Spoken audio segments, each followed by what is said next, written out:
Bizga ma'lumki, odamda doimiy ishlar soni 32 ta, sut ishlar soni 20 ta bo'ladi. Shu 32 ta tishni qismlarga bo'lib beramiz hozir. Demak, tepa qatorida 16 ta, past qatorda 16 ta, jami 32 ta bo'ladi. Bu tomon 8 ta va bu tomon 8 tadan bo'ladi. Bizning tishlarimiz quyidagi guruhlarga bo'linadi. Ya'ni kurak tishlari, mana kurak tishlarimiz jami son 8 ta bo'ladi. 1, 2, 3, 4, 5, 6, 7, 8. 8 ta mana ponasimon kurak tishi.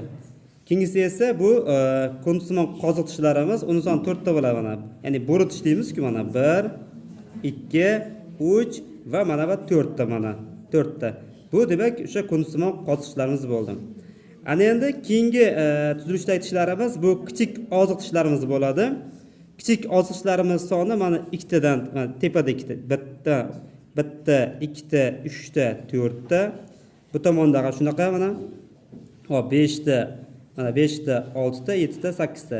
Demak, kichik oziq tishlar soni 8 ta bo'ladi. Shunda ponasimon kurak tishlarimiz ham 8 ta bo'ldi, qoziqlarimiz 4 ta bo'ldi, kichik oziqlarimiz 8 ta bo'ldi. Endi oxirdagisi esa mana bu jag' tishlarimiz deymiz asosan. Ya'ni bu katta oziqlar soni, ya'ni sanayman 1, 2, 3, 4, 5, 6 ta. Demak, bu tomonda o'ng jag' tomonimizda mana 6 ta va bu tomonda ham mana 1, 2, 3, 4, 5, 6. Jami 12 ta. Demak, mana 32 ta